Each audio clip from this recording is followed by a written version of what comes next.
Hello दोस्तों, पहचाना? मैं हूं रॉबर्ट क्लाइव। पिछले एपिसोड में आपने देखा होगा कि कैसे मैंने फ्रांसीसियों को भारत से खदेड़ दिया था। ये एपिसोड और भी इंटरेस्टिंग होने वाला है क्योंकि इसमें हम बंगाल पर अपना पूरा नियंत्रण करने का प्लान बना रहे हैं। फिलहाल हमें फर्रुखसियार साहब ने फरमान तो दे दिया है, मगर ये हमारे लिए काफी नहीं है क्योंकि हमें तो पूरा बंगाल चाहिए। तो आइए देखते हैं कि हम अपने इस शैतानी मंसूबों में कामयाब होते हैं कि नहीं। ब्रेन बोर्ड भाई के चैनल को सब्सक्राइब करते चलिए, वीडियोस को शेयर करते चलिए। अगर आपका साथ बना रहा तो हमारी ये सीरीज इसी तरह चलती रहेगी। चलिए शुरू करते हैं। मीर जाफर से मैंने गुप्त समझौता कर लिया है।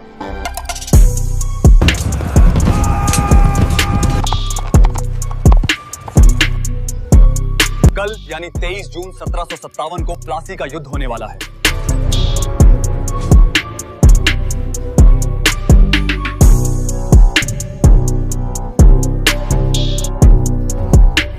अंग्रेजों को तो मैं बड़ी आसानी से हरा दूंगा।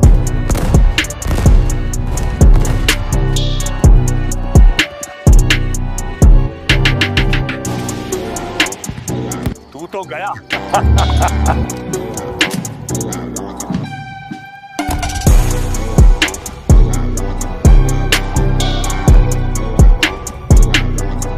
18वीं सदी का भारत धीरे धीरे बदल रहा था।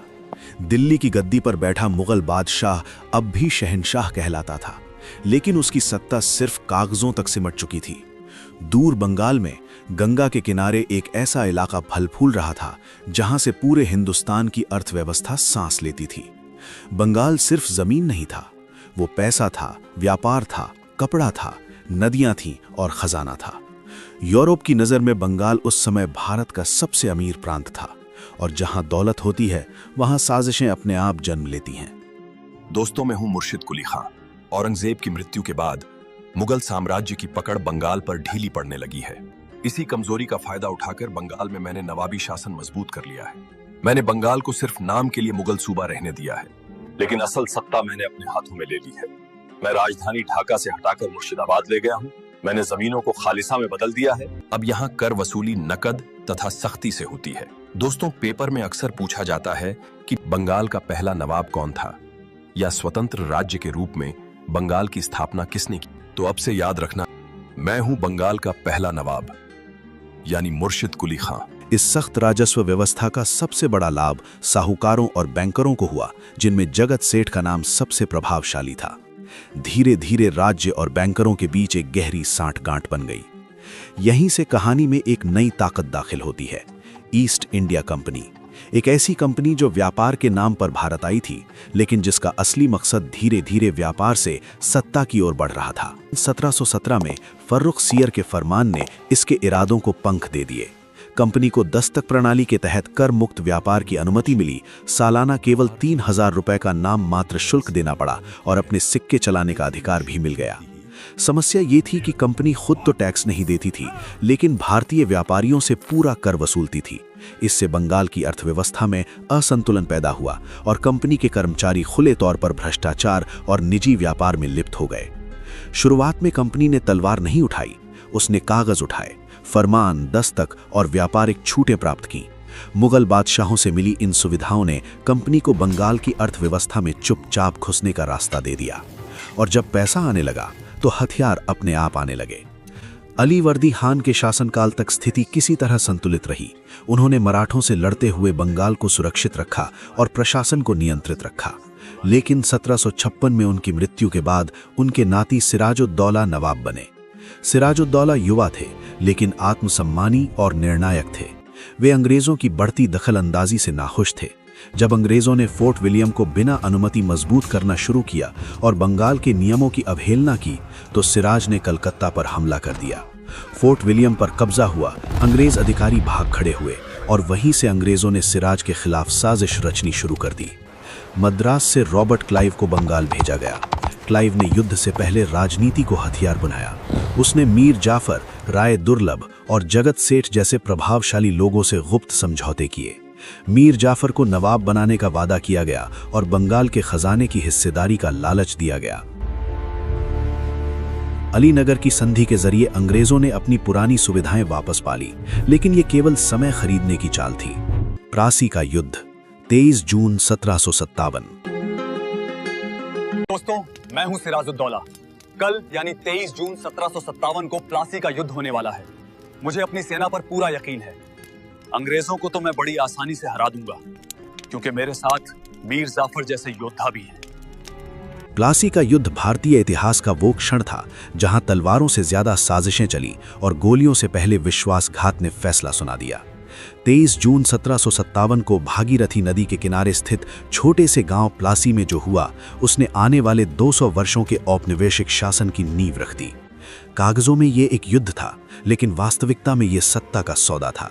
एक ऐसा सौदा जिसमें बंगाल की तकदीर दांव पर लगी थी। उस समय बंगाल के नवाब सिराजुद्दौला थे, युवा, आत्मसम्मानी और अंग्रेजों की बढ़ती दखलंदाजी से नाराज। दूसरी ओर ईस्ट इंडिया कंपनी की ओर से मैदान में थे रॉबर्ट क्लाइव, एक कुशल सैनिक से ज्यादा एक चतुर रणनीतिकार। संख्याओं की बात करें तो तस्वीर साफ थी।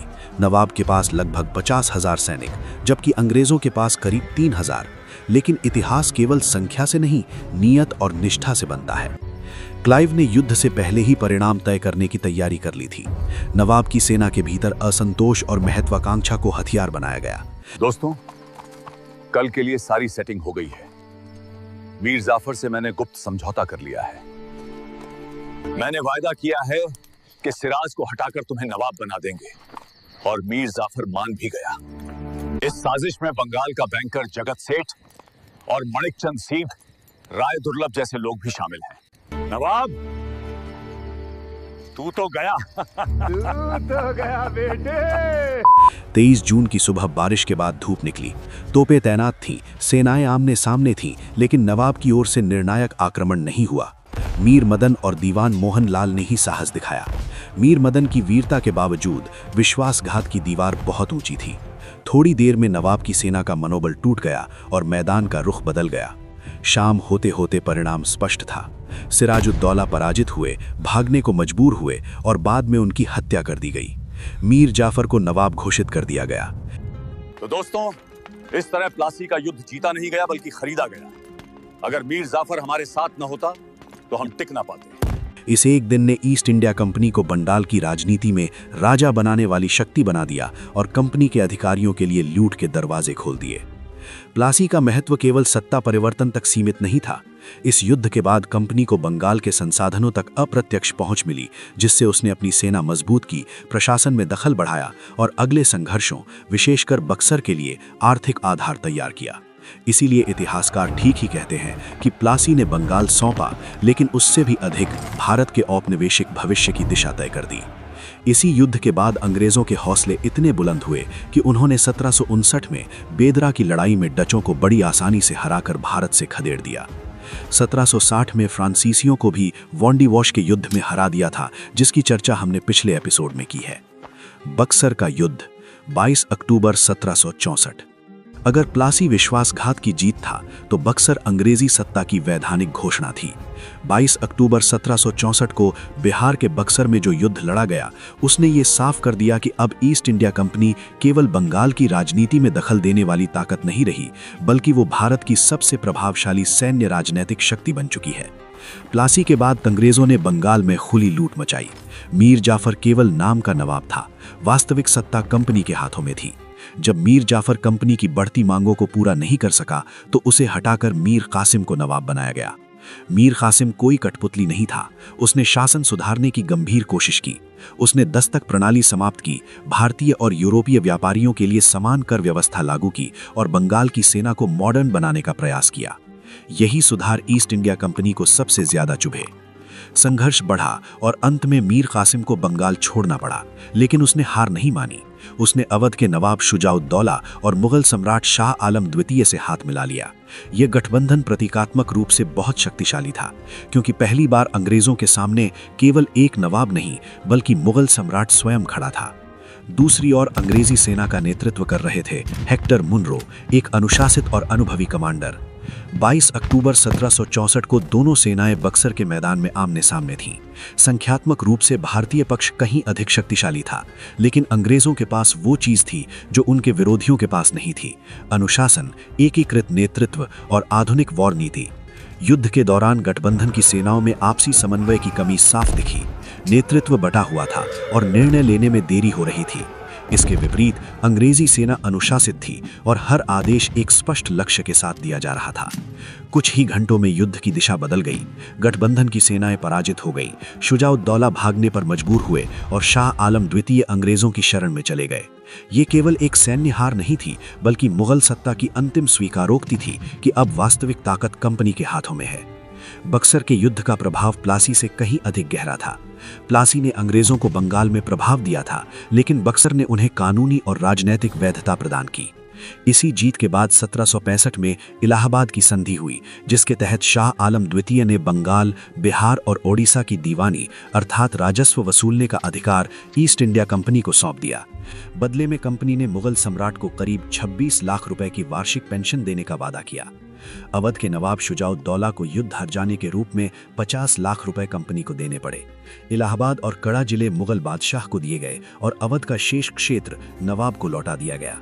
कंपनी ने बाहरी आक्रमण से नवाब की रक्षा का वादा किया, लेकिन इसके बदले नवाब को सेना का खर्च देना पड़ता था, जिससे वो कंपनी पर निर्भर हो गया। अवध को एक तरह से अंग्रेजों और शेष भारत के बीच एक बफर राज्य बना दिया गया। बनारस में बलवंत सिंह की जागीरदारी पक्की की गई। अब ईस्ट इंडिया कंपनी केवल व्यापारिक करने वाली संस्था नहीं रही, वो सीधे बंगाल के किसानों से कर वसूलने लगी। लेकिन दिलचस्प बात यह थी कि कंपनी ने शासन की जिम्मेदारी अपने हाथ में नहीं ली।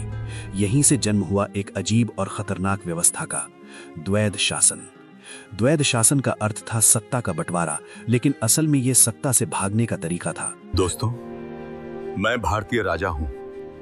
द्वैध शासन लागू होने के बाद मेरे पास कोई शक्ति बची ही नहीं है, क्योंकि राजस्व वसूलने का अधिकार कंपनी के पास है, जबकि प्रशासन, न्याय और कानून व्यवस्था की जिम्मेदारी मेरे ऊपर छोड़ दी गई है। कंपनी पैसा लेती है, लेकिन उनकी जनता के प्रति किसी प्रकार की जवाबदेही नहीं है।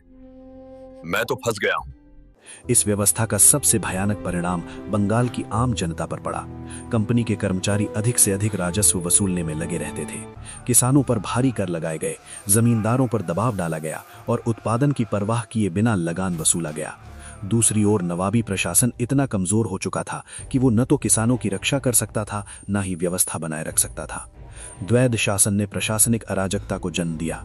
न्याय बिकने लगा, भ्रष्टाचार खुलकर सामने आया और अधिकारियों का एकमात्र लक्ष्य था ज्यादा से ज्यादा पैसा कमाना। कंपनी के अफसर बंगाल को एक ऐसे खजाने की तरह देखने लगे थे जिसे जल्द से जल्द खाली करना है। यही वो दौर था जब प्लासी की लूट को संस्थागत रूप दे दिया गया। इस अमानवीय उशोषण का सबसे भयानक परिणाम 1770 के बंगाल के अकाल के रूप में सामने आया। लाखों लोग भूख से मर गए, लेकिन कंपनी की राजस्व वसूली नहीं रुकी। खेत उजड़ गए, गांव वीरान हो गए और बंगाल, जो कभी भारत का सबसे समृद्ध प्रांत था, बदहाली का प्रतीक बन गया। ये अकाल केवल प्राकृतिक आपदा नहीं थी, बल्कि एक मानव निर्मित त्रासदी थी, जिसकी जड़ें द्वैध शासन की नीतियों में थीं। दोस्तों, मैं हूं वॉरेन हेस्टिंग्स। अभी 1772 में मैंने बंगाल के गवर्नर के रूप में पद संभाला है। मैंने द्वैध शासन की व्यवस्था को समाप्त कर दिया है।